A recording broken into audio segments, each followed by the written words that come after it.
So guys, अगर आप इस साल 11 से 12 में जा रहे हो, और बिल्कुल जा रहे हो यार, क्योंकि 11 में तो रेयरली कोई फेल होता है, बिल्कुल कम चांस है। मैंने बोला वही फेल होता है जिसने साल भर या तो अटेंडेंस ही नहीं रखा होगा, प्रेजेंट ही नहीं होगा, या तो उसने कुछ सबमिट ही नहीं किया होगा, उसी को स्कूल के ऊपर रहता है, वो फेल करते हैं। पर रेयरली चांस होता है कोई 11th में फेल होता है। तो 12th में आप जा ही रहे हो, अब 12th में जा रहे हो या साइंस में रहो, कॉमर्स में रहो, आप सभी को बताना चाहूंगा कि इस साल आप सभी को पता है बोर्ड एग्जाम वाले स्टूडेंट्स के लिए प्रदीप सर, राहुल सर की पूरी टीम किस तरह से तैयार रहती है।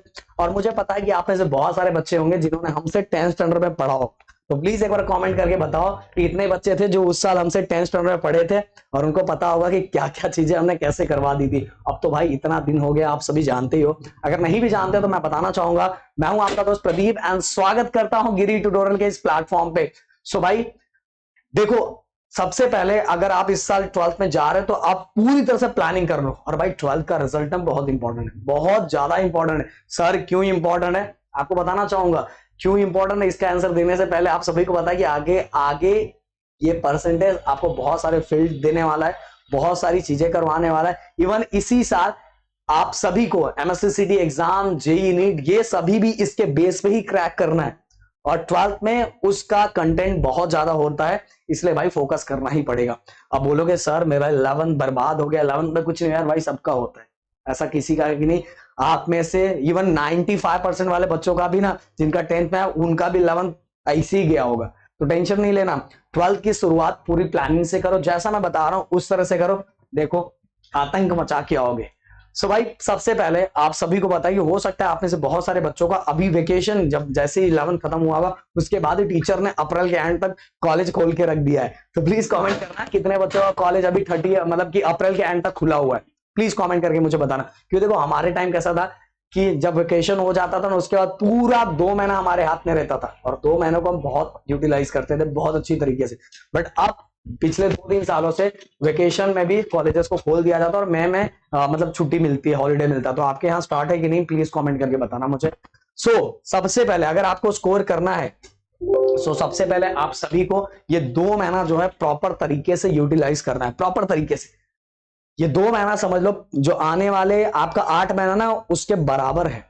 ये 2 महीना और लास्ट का 1 महीना, इसमें बच्चे बहुत ज्यादा स्टडी करते हैं और इसमें जो स्टडी कर लेता है ना, वो एग्जाम में फोड़ के आता है।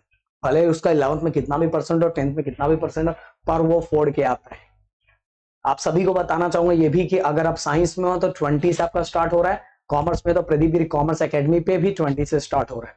तो भाई सभी तक ये बात पहुंचा दो और अपना सपोर्ट अगर आप जीत जहां दिखा रहे हो तो देख रहे हो बोर्ड एग्जाम में हमने कैसा सपोर्ट दिया था और इस बार भी कैसा दिया। आप तो चैनल पे अगर होंगे तो आपने देखा ही होगा कि इस तरह से हमने क्या क्या बच्चों के लिए किया हुआ। टेलीग्राम ज्वाइन करके रखो। तो सबसे पहले गाइज आप सभी को क्या करना है कि इस साल के बुक का पहला यही करना है, भले उसके लिए 1 दिन दे रहे हो 2 दिन दे रहे हो, क्योंकि टाइम है ना पूरा साल भर। पेपर पैटर्न, वेटेज और सिलेबस, इसको सिस्टमैटिक वे में कितने कितने चैप्टर है, कैसे कैसे उसका सिलेबस क्या, पैटर्न क्या, ये सभी को समझ लेना है।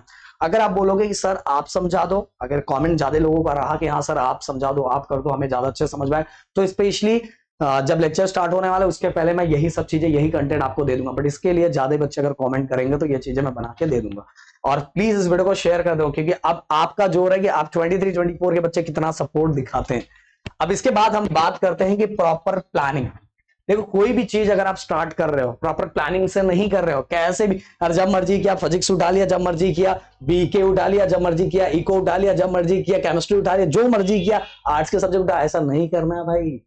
अगर आप जिस भी स्ट्रीम में हो, साइंस में हो तो प्रॉपर प्लानिंग करना पड़ेगा, कॉमर्स में तो प्रॉपर प्लानिंग करना पड़ेगा आपको, कब क्या क्या पढ़ना है, और अपने दिल को कंट्रोल करना पड़ेगा भाई। बस ये साल रुक जा, ये साल रुक जा, समझाना पड़ेगा, उल्लू बनाना पड़ेगा। देखो पढ़ना तो हर साल है पर उसको उल्लू बनाते रहना पड़ेगा भाई, ये बहुत इंपॉर्टेंट है भाई। बहुत मस्ती कर लिया तो 10th के बाद 11th में आना तो बहुत धमाका किया है कॉलेज के अंदर, जो मैंने कभी पूरी जिंदगी में नहीं किया, तो वो मैंने कारनामा 11th में किया है। ये समझ जा, दिल तो बच्चा है पर बच्चे को समझा लो थोड़ा। प्लानिंग करनी पड़ेगी आपको हर इस 2 महीने में, कैसे कैसे क्या क्या कवर करना, फिजिक्स पढ़ना है, केमिस्ट्री पढ़ना है, मैथ पढ़ना है, ज्यादा किस पे फोकस करना है, ये प्रॉपर प्लानिंग करनी पड़ी। कितने घंटे पढ़ना है, कैसे कवर कर रहा है, क्योंकि मैंने बताया ये 2 मंथ बहुत इंपॉर्टेंट है। इसके बाद भाई आपको बताना चाहूंगा, यहाँ एक्चुअली ये 9th लिखा हुआ है क्योंकि स्लाइड मैंने 9 का यूज किया है। यहाँ आप समझ लो 11th का परसेंटेज आपका मैटर नहीं करता। इवन अगर आप 11th में फेल भी हो, 11th में फेल भी हो, मतलब बहुत बहुत सारे बच्चे होंगे इस सब्जेक्ट में, इवन 10th में टॉपर भी होंगे तो भी 11th में आगे ऐसा हुआ हो, तो भी टेंशन मत लो। बहुत सारे लोगों के साथ ऐसा होता है, प्रोपोर्शन बहुत ज्यादा होता है। इसका मतलब ये नहीं कि 12th में जाके आप फोड़ नहीं सकते, इसका बिल्कुल ही मतलब ऐसा नहीं कि आप 12th में फोड़ नहीं सकते, क्योंकि 12th आप कुछ ही ऐसी चीजें होती है जो जरूरी थी, अगर वो रहता तो 12th आपको ज्यादा अच्छे समझ में आता है। बट अब रोने से क्या मतलब है भाई, 11th खराब गया तो 12th में तैयारी कर लो ना, हो जाता है यार, हो जाता है। सो अब इसके बाद डेली प्रैक्टिस, ये तो सिंपल सी बात है, अगर आप डेली प्रैक्टिस नहीं कर रहे हो तो भाई बिल्कुल गड़बड़ कर रहे हो। अब बहुत सारे लोग क्या करेंगे पता है, बहुत लोग आपको सजेशन देंगे कि पीवाईक्यू अभी से करो। पीवाईक्यू करने का एक टाइम है यार, अभी डिटेल में पढ़ो, अभी डिटेल में पढ़ने का टाइम और पूरी अच्छे से तरीके से पढ़ने का टाइम है। देखो लास्ट में कैसे हम सबको याद करवा देते तो वो है तरीका, बट अभी पीवाईक्यू करने का बिल्कुल टाइम नहीं है। अभी क्या टाइम है, हर चैप्टर को, हर चीजों को डिटेल पे पढ़ो, क्योंकि डिटेल पे जितना आप पढ़ पाओगे, क्योंकि अभी स्टार्टिंग में आपकी बैटरी बहुत ज्यादा चार्ज है, बहुत ज्यादा चार्ज है भाई, ये करेगा वो करेगा, और प्लीज रिक्वेस्ट है बैटरी चार्ज ही रखना। स्टार्टिंग में जो धीरे धीरे धीरे बैटरी डिफ्यूज हो जाती है वो नहीं करना है, वो अगर चार्ज रखोगे तो लास्ट में फोड़ के आओगे एग्जाम। और लास्ट तक तो हम आपके साथ ही, बस आपका साथ हमें देना जरूरी है, आपको भी अपना साथ दिखाना है, और जितना हो सके वीडियो को शेयर करो। तो अभी पीवाईक्यू पे बिल्कुल फोकस नहीं करना है, एक टाइम टेबल बना के, अगर बोलोगे तो मैं डे का भी टाइम टेबल आप सभी को बना के दे दूंगा कि ऐसे पढ़ाई करो, इस वाइज पढ़ाई करो।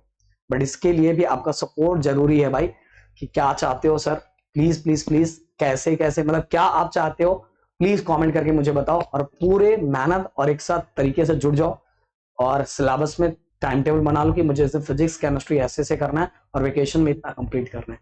सो भाई मिलते हैं नेक्स्ट वीडियो में, thank you so much guys, जय हिंद दोस्तों।